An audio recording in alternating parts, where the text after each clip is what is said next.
وَلْتَكُن مِّنكُمْ أُمَّةٌ يَدْعُونَ إِلَى الْخَيْرِ وَيَأْمُرُونَ بِالْمَعْرُوفِ وَيَنْهَوْنَ عَنِ الْمُنكَرِ وَأُولَئِكَ هُمُ الْمُفْلِحُونَ. إن الحمد لله نحمده ونستعينه ونستغفره ونعوذ بالله من شرور أنفسنا ومن سيئات أعمالنا. من يهده الله فلا مضل له ومن يضلل فلا هادي له. وأشهد أن لا إله إلا الله وحده لا شريك له وأشهد أن محمدا عبده ورسوله. أما بعد فأعوذ بالله من الشيطان الرجيم. بسم الله الرحمن الرحيم. يا أيها الذين آمنوا اتقوا الله حق تقاته ولا تموتن إلا وأنتم مسلمون.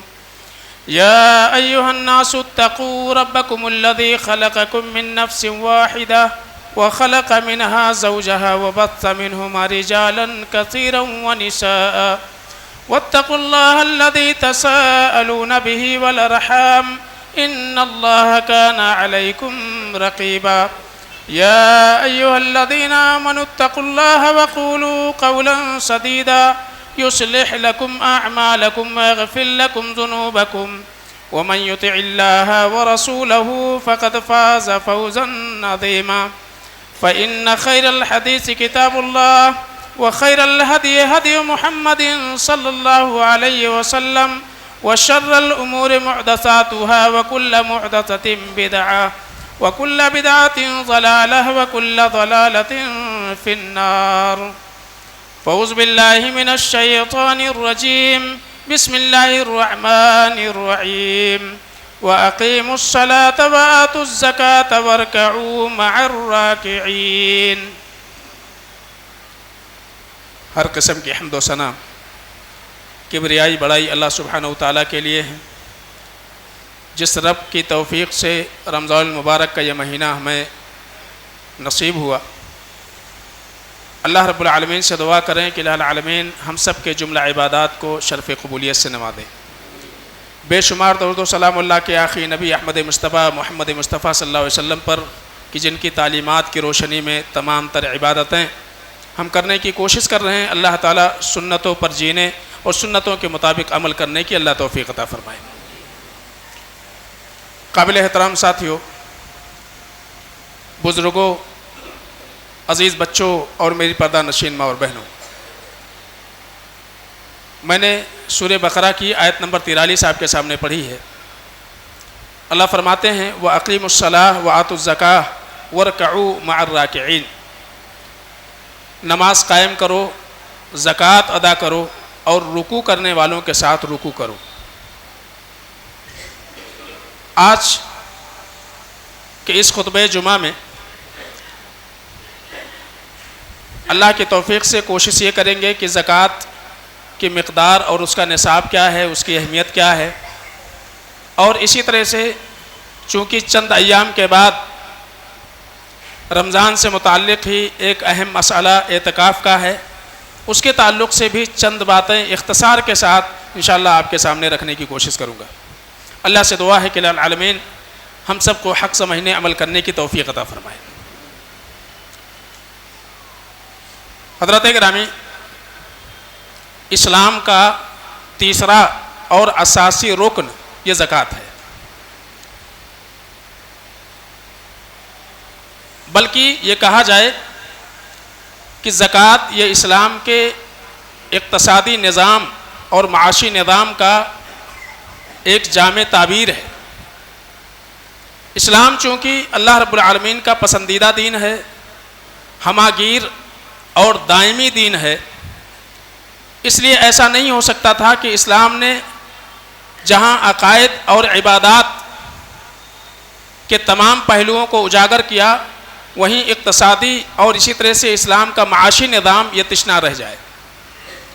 اس لیے آپ دیکھیں گے کہ کتاب و سنت میں بڑی تفصیل کے ساتھ زکوٰۃ کی اہمیت، اس کی فضیلت، اس کا نصاب، اس کے شرائط، اس کے واجبات، یہ ساری چیزیں بقدر تفصیل کے ساتھ بیان کر دی گئی ہے۔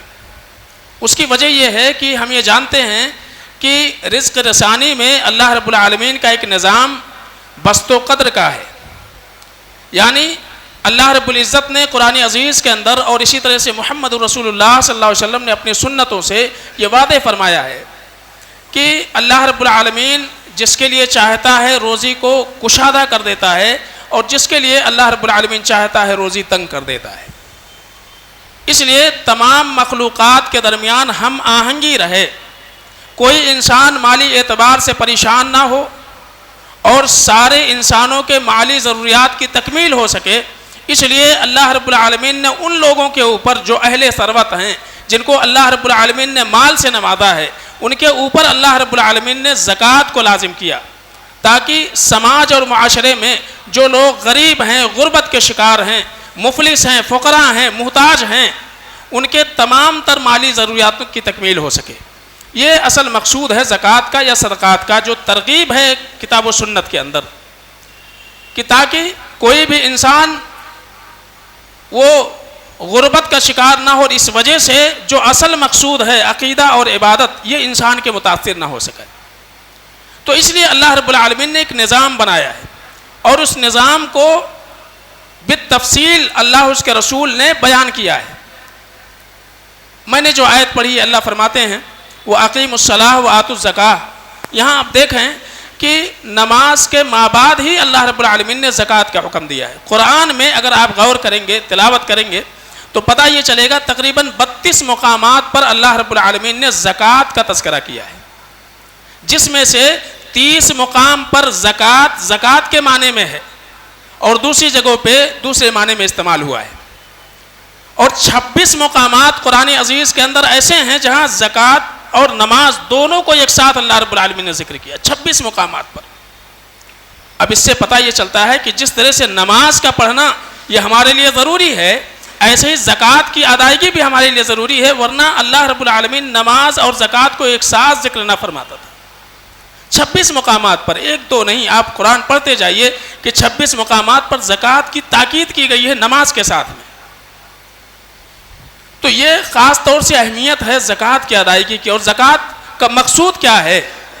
زکوٰۃ کو عربی زبان میں اگر آپ دیکھیں گے مختلف معنی ہیں، لیکن زکوٰۃ کا عمومی طور سے اہل علم نے جو معنی لکھا ہے وہ معنی ہے پاک کرنا، بڑھوتری ہونا، اضافہ ہونا، اور مدح و ستائش کے معنی میں کہیں کہیں استعمال ہوا ہے۔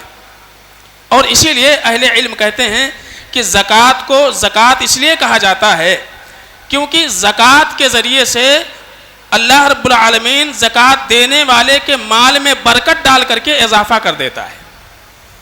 یعنی ایک انسان اگر زکوٰۃ کی ادائیگی کرتا ہے تو اللہ رب العالمین اس کے زکوٰۃ کی ادائیگی کی وجہ سے اس کے مال میں برکت پیدا کر دیتا ہے، برکت ڈال دیتا ہے، جس کی وجہ سے اس کا مال بڑھ جاتا ہے۔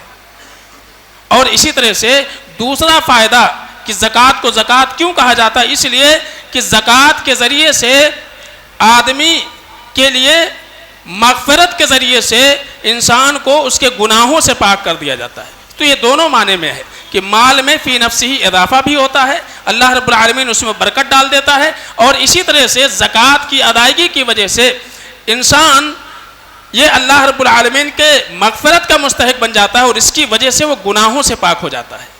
تو دونوں معنی میں استعمال ہے، اس لیے زکوٰۃ کی اتنی بڑی تاکید آئی ہوئی ہے۔ اور زکوٰۃ 3 قسم کا ہوتا ہے، یعنی اللہ رب العالمین یہ چاہتا ہے کہ اس کے جو بندے ہیں وہ ہر اعتبار سے پاک اور صاف رہیں۔ ایک تو زکوٰۃ النفس ہے، آپ قرآن میں جگہ جگہ دیکھیں گے قد افلح من زکاہا۔ تو یہ کیا ہے؟ زکوٰۃ نفس ہے، انسان کا جو نفس ہو وہ شرک سے، گناہوں سے، معصیات سے، حرام کے ارتکاب سے، یہ انسان کا اپنا نفس پاک رہے۔ اور اسی لیے قرآن عزیز کے اندر قد افلح من زکاہا کہ وہ کامیاب وہ ہوگا جس نے اپنے نفس کو پاک کر لیا ہے۔ تو نفس کا بھی زکوٰۃ ہے کہ انسان یہ کوشش کرے کہ اللہ رب العالمین کے محرمات سے اپنے آپ کو بچائے، یہ نفس کا زکوٰۃ ہے۔ اور اسی طرح سے ایک ہے زکوٰۃ البدن، جسم کا زکوٰۃ، جسم کا زکوٰۃ، جسم کا زکوٰۃ یہ بھی اسی رمضان ہی میں ادا کرنا ہے، جس کو ہم زکوٰۃ الفطر سے تعبیر کرتے ہیں۔ اس کو شرعی اصطلاح میں زکوٰۃ البدن کہا جاتا ہے، جو رمضان کے مہینے میں ہوتا ہے۔ اور زکوٰۃ الفطر کے فرضیت کا جو سبب بیان کیا گیا ہے کہ صائم ایک روزے دار سے جو لغو حرکات ہو جاتے ہیں یا شہوانی طور سے جو اس سے غلطیاں ہو جاتی ہیں، اس کو اس کے کفارے کے خاطر اور خاص طور سے سماج اور معاشرے میں جو مساکین ہیں ان کے لیے غذا کی فراہمی ہو سکے، اس کے لیے زکوٰۃ الفطر لازم کر دیا گیا ہے روزے داروں کے لیے۔ تو ایک تو نفس کا زکوٰۃ ہو گیا جو پوری زندگی ضروری ہے، اور دوسرا زکوٰۃ البدن ہے، جسم کا زکوٰۃ ہے جو رمضان کے مہینے میں کرنا ہے آپ کو۔ اور اسی طرح سے ایک ہے زکوٰۃ المال، مال کا زکوٰۃ، وہی ہمارا آج مقصود ہے، مال کا زکوٰۃ، کہ اللہ رب العالمین نے مال میں زکوٰۃ فرض کیا ہے۔ میں بہت اختصار کے ساتھ آپ کے سامنے بات رکھوں تاکہ جو مقصد ہے وہ پورا ہو سکے۔ اللہ رب العالمین نے اور کتاب و سنت میں اللہ کے رسول صلی اللہ علیہ وسلم نے زکوٰۃ کے لیے کچھ مال متعین ہیں، یعنی ایک مخصوص مال میں مخصوص مقدار میں مخصوص وقت گزرنے کے بعد زکوٰۃ فرض ہوتا ہے۔ تو اموال زکوٰۃ جس کو شریعت نے یہ مانا ہے کہ ان مالوں میں زکوٰۃ ہوگا اور ان مالوں میں زکوٰۃ کی ادائیگی ضروری ہے۔ آپ ذرا غور سے سنیے کہ 5 قسم کی چیزیں ہیں جن میں زکوٰۃ فرض ہے، 5 قسم کی۔ میں یعنی دلائل میں نہیں جاؤں گا اس لیے کہ وقت کم ہے، تو میں اختصار کے ساتھ آپ کے سامنے جو اہم باتیں ہیں وہ آپ کے سامنے رکھنے کی کوشش کروں گا۔ اللہ سے دعا ہے کہ العالمین ہم سب کو سمجھنے عمل کرنے کی توفیق عطا فرمائے۔ تو 5 چیزیں ہیں، اموال زکوٰۃ 5 ہیں۔ نمبر 1 بہیمۃ الانعام، قرآن میں بہیمۃ الانعام سے تعبیر کیا گیا ہے۔ بہیمۃ الانعام میں چوپائے، مویشی، اونٹ ہے، اور اسی طرح سے گائے ہے، اس میں بھینس بھی شامل ہے، اور بکری ہے۔ اس میں زکوٰۃ اللہ رب العالمین نے فرض کیا ہے۔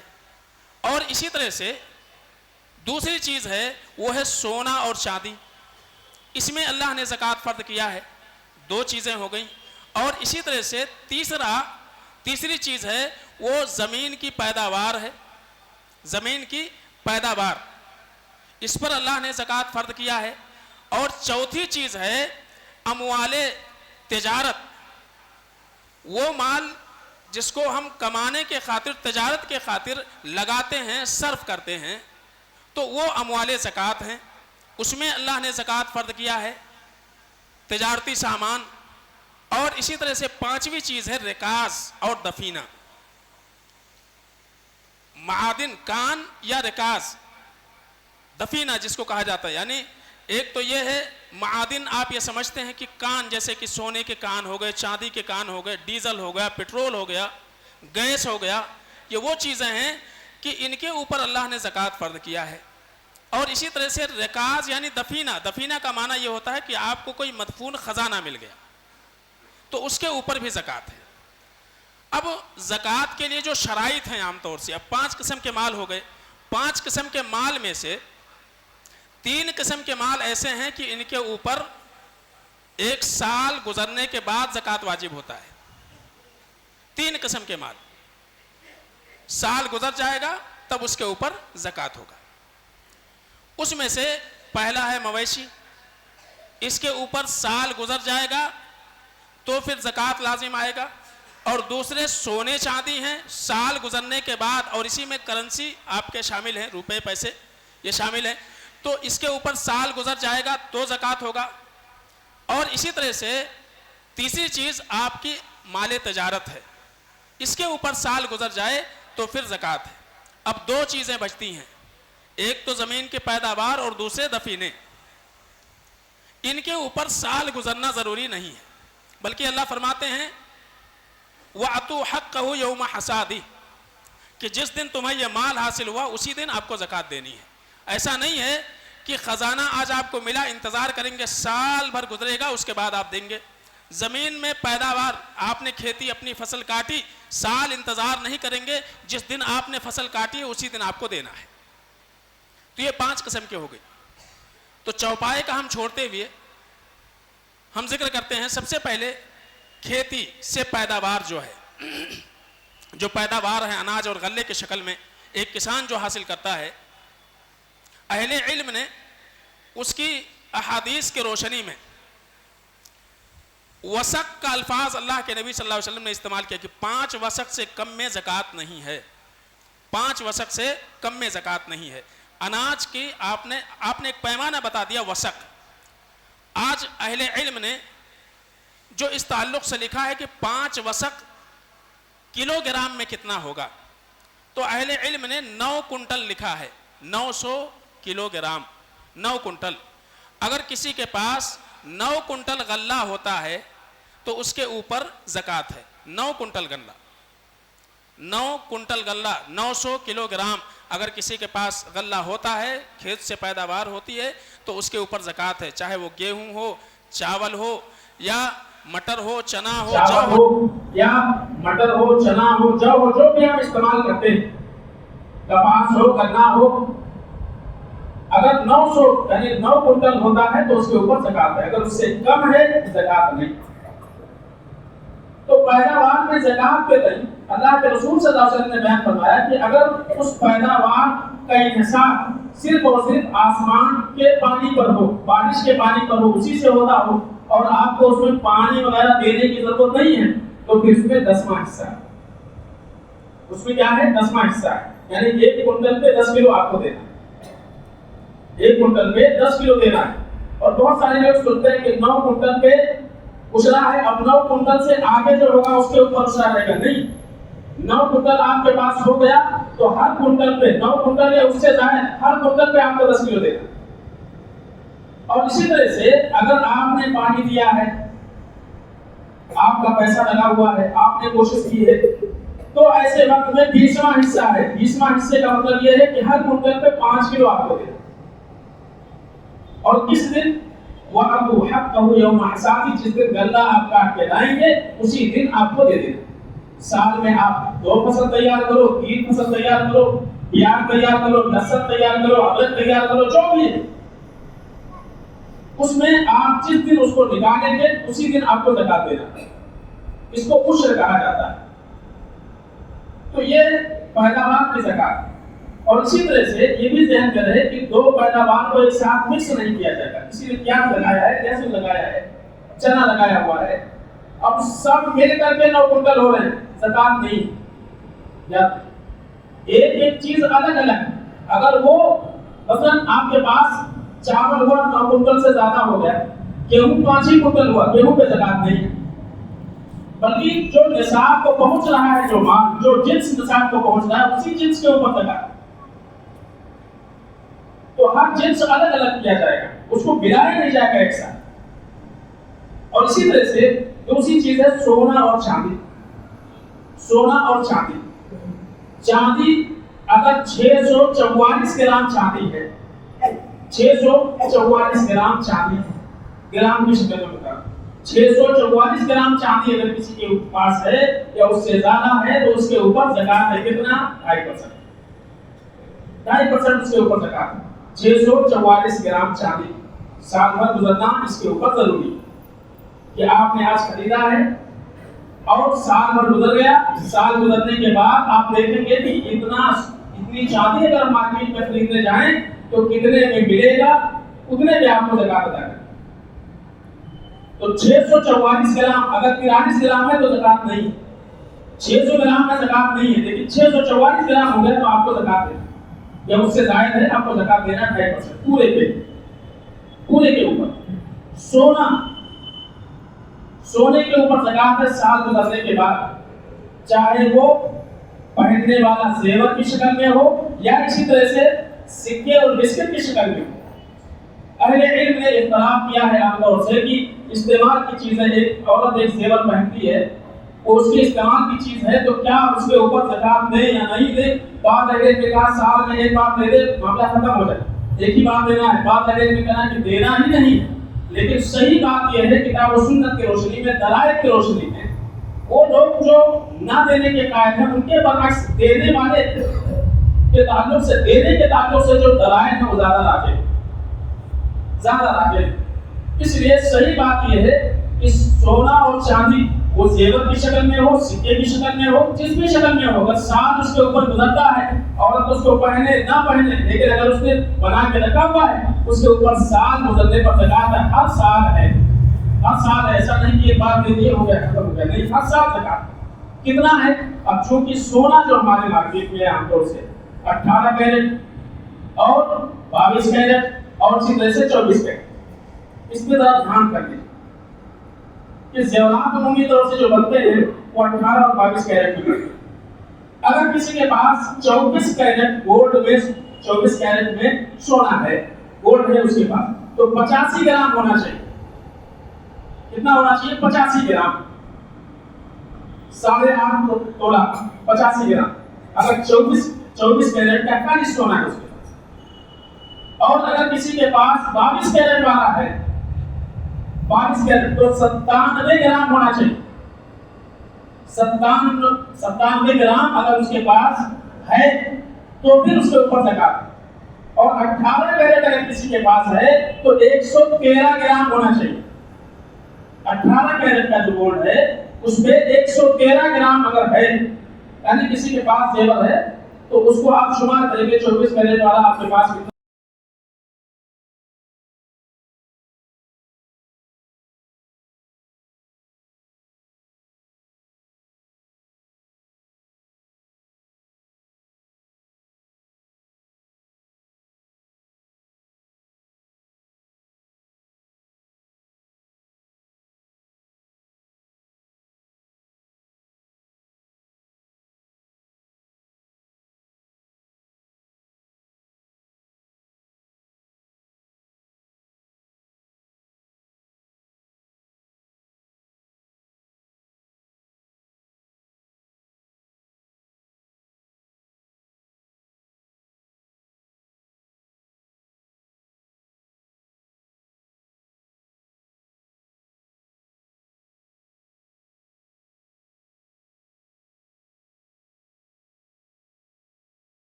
جو بھی ہم استعمال کرتے ہیں، کپاس